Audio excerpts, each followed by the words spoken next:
फसलों की मीनार है। हिंदुस्तान में दो प्रधान दो निशान नहीं चलेंगे। अगर इतनी ताकत ये पाकिस्तान के खिलाफ लगा दे तो आतंकवाद आसान हो गया। हम चुनौतियों से टकरा रहे हैं। सर्जिकल स्ट्राइक और एयर स्ट्राइक करके नए भारत के सामर्थ्य का संदेश भी दे दिया है। तुम उठो, तिरंगा लहरा दो। जननायक नरेंद्र मोदी के 20 वर्ष पुराने भाषणों पर आधारित एक बेहद लोकप्रिय कार्यक्रम क्या कहते हैं नरेंद्र मोदी।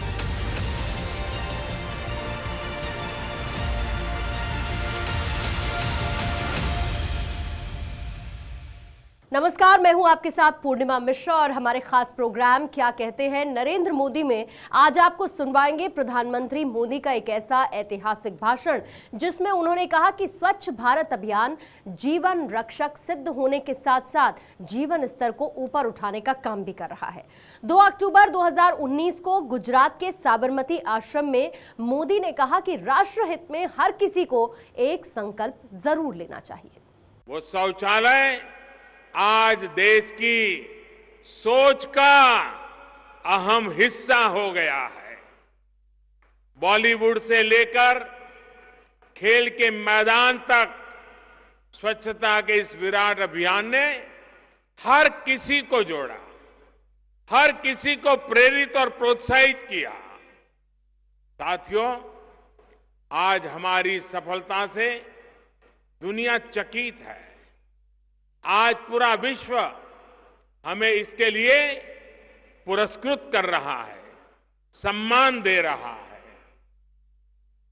60 महीने में 60 करोड़ से अधिक आबादी को टॉयलेट की सुविधा देना, 11 करोड़ से ज्यादा शौचालयों का निर्माण, ये सुनकर विश्व अचंभित है। लेकिन मेरे लिए किसी भी आंकड़े, किसी भी प्रशंसा, किसी भी सम्मान से बड़ा संतोष तब होता है जब मैं बच्चियों को बिना किसी चिंता के स्कूल जाते देखता हूं। मुझे संतोष इस बात का है कि करोड़ों माताएं बहनें अब एक असहनीय पीड़ा से, अंधेरे के इंतजार से मुक्त हुई है। मुझे संतोष इस बात का है कि उन लाखों मासूमों का जीवन अब बच रहा है जो भीषण बीमारियों की चपेट में आकर हमें छोड़ जाते थे।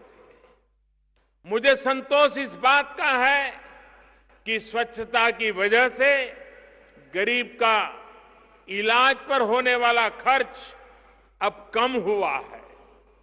मुझे संतोष इस बात का है कि इस अभियान ने ग्रामीण इलाकों, आदिवासी अंचलों में लोगों को रोजगार के नए अवसर दिए। बहनों को भी, पहले हमारे यहां शब्द हुआ करता था राजमिस्त्री, बहनों को भी रानी मिस्त्री बनाकर काम करने के मौके दिए। भाइयों और बहनों, स्वच्छ भारत अभियान जीवन रक्षक भी सिद्ध हो रहा है और जीवन स्तर को ऊपर उठाने का काम भी कर रहा है। यूनिसेफ के एक अनुमान के अनुसार बीते 5 वर्षों में स्वच्छ भारत से भारत की अर्थव्यवस्था पर 20 लाख करोड़ रुपए से अधिक का सकारात्मक प्रभाव पड़ा है। इससे 75 लाख से अधिक रोजगार के अवसर भारत में बने हैं, जिनमें से अधिकतर गांवों के बहन भाइयों को मिले हैं। इतना ही नहीं, इससे बच्चों की शिक्षा के स्तर पर हमारी प्रोडक्टिविटी पर, उद्यमशीलता पर सकारात्मक असर पड़ा है। इससे देश में बेटियों और बहनों की सुरक्षा और सशक्तिकरण की स्थिति में अद्भुत बदलाव आया है।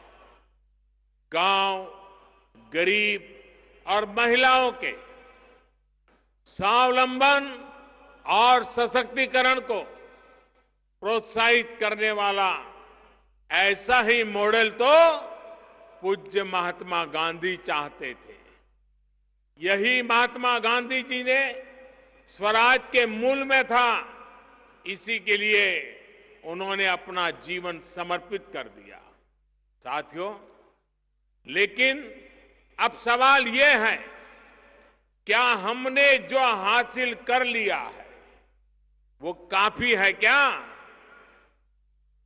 इसका जवाब सीधा और स्पष्ट है। आज जो हमने हासिल किया है वो सिर्फ और सिर्फ एक पड़ाव मात्र है, सिर्फ पड़ाव भर है। स्वच्छ भारत के लिए हमारा सफर निरंतर जारी है।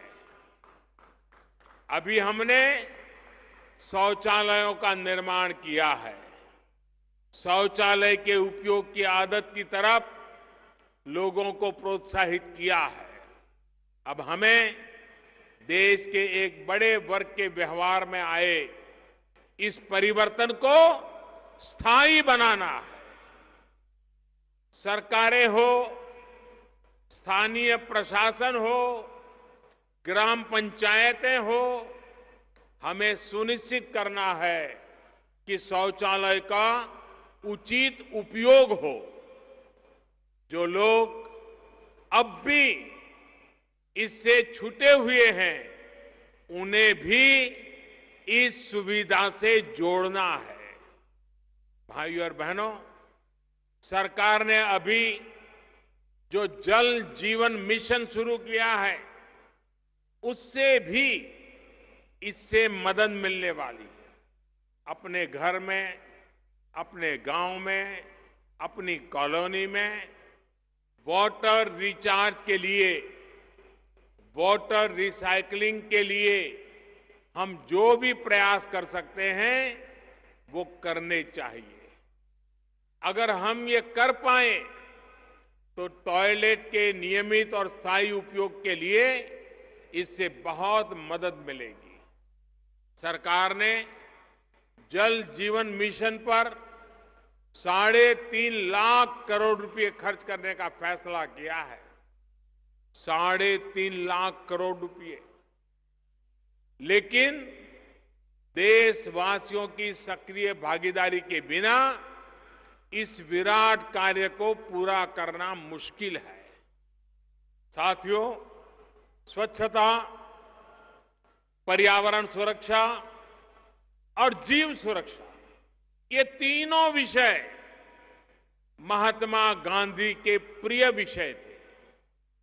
प्लास्टिक इन तीनों के लिए बहुत बड़ा खतरा है।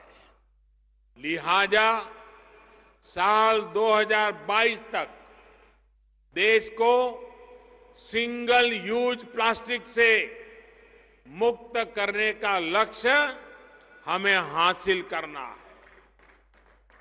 बीते 3 हफ्ते में स्वच्छता ही सेवा के माध्यम से पूरे देश ने इस अभियान को बहुत गति दी है। मुझे बताया गया है कि करीब 20,000 टन प्लास्टिक का कचरा इस दौरान इकट्ठा किया गया है।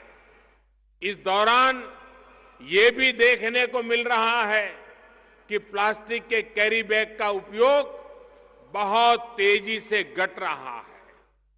मुझे ये भी जानकारी है कि आज देश भर में करोड़ों लोगों ने सिंगल यूज प्लास्टिक का उपयोग न करने का संकल्प लिया है। यानी वो प्लास्टिक जिसका हम एक बार उपयोग करते हैं और फिर फेंक देते हैं, ऐसे प्लास्टिक से हमें देश को मुक्त करना है।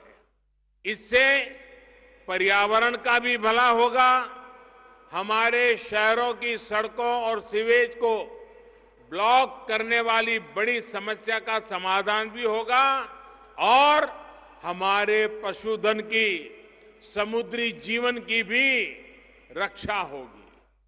भाइयों और बहनों, मैं फिर कह रहा हूं, हमारे इस आंदोलन के मूल में सबसे बड़ी बात व्यवहार परिवर्तन है। ये परिवर्तन पहले स्वयं से होता है, संवेदना से होता है। यही सीख हमें महात्मा गांधी जी और लाल बहादुर शास्त्री जी के जीवन से मिलती है। देश जब गंभीर खाद्य संकट से जूझ रहा था तो शास्त्री जी ने देशवासियों से अपनी खाने की आदतों में बदलाव का आह्वान किया, लेकिन शुरुआत खुद के परिवार से की। स्वच्छता के इस सफर में भी हमारे लिए यही एकमात्र रास्ता है जिस पर चलते हुए हमें मंजिल तक पहुंचना है। भाइयों और बहनों, आज पूरी दुनिया स्वच्छ भारत अभियान के हमारे इस मॉडल से सीखना चाहती है, उसको अपनाना चाहती है। कुछ दिन पहले ही अमेरिका में जब भारत को ग्लोबल गोलकीपर्स अवार्ड से सम्मानित किया गया तो भारत की कामयाबी से पूरा विश्व परिचित हुआ। मैंने संयुक्त राष्ट्र में भी ये कहा था कि भारत अपने अनुभवों को दूसरे देशों से साझा करने के लिए हमेशा तैयार है। साथियों, महात्मा गांधी जी ने सत्य, अहिंसा, सत्याग्रह, स्वावलंबन के विचारों से देश को रास्ता दिखाया था। आज हम उसी रास्ते पर चलकर स्वच्छ, स्वस्थ, समृद्ध और सशक्त न्यू इंडिया के निर्माण में लगे हैं। पूज्य बापू स्वच्छता को सर्वोपरि मानते थे। सच्चे साधक के तौर पर देश का ग्रामीण क्षेत्र आज उन्हें स्वच्छ भारत की कार्यांजलि दे रहा है। गांधी जी सेहत को सच्चा धन मानते थे और चाहते थे कि देश का हर नागरिक स्वस्थ हो। हम योग दिवस, Ayushman Bharat, fit India movement के जरिए इस विचार को देश के व्यवहार में लाने का प्रयास कर रहे हैं। गांधी जी वसुधैव कुटुंबकम में विश्वास रखते थे। अब भारत अपनी नई योजनाओं और पर्यावरण के लिए प्रतिबद्धता के माध्यम से दुनिया को कई चुनौतियों से लड़ने में मदद कर रहा है। बापू का सपना आत्मनिर्भर, आत्मविश्वास से भरे भारत का था। आज हम make in India, startup India, stand up India से इन सपनों को साकार करने में लगे हैं। The making of a prime minister. मुश्किलों का अंबार है, वही तो मेरे हौसलों की मीनार है। हिंदुस्तान में दो प्रधान, दो निशान नहीं चलेंगे। अगर इतनी ताकत ये पाकिस्तान के खिलाफ लगा दे तो आतंकवाद आसमान हो गया। हम चुनौतियों से टकरा रहे हैं। सर्जिकल स्ट्राइक और एयर स्ट्राइक करके नए भारत के सामर्थ्य का संदेश भी दे दिया है। तुम उठो, तिरंगा लहरा दो। जननायक नरेंद्र मोदी के 20 वर्ष पुराने भाषणों पर आधारित एक बेहद लोकप्रिय कार्यक्रम क्या कहते हैं नरेंद्र मोदी।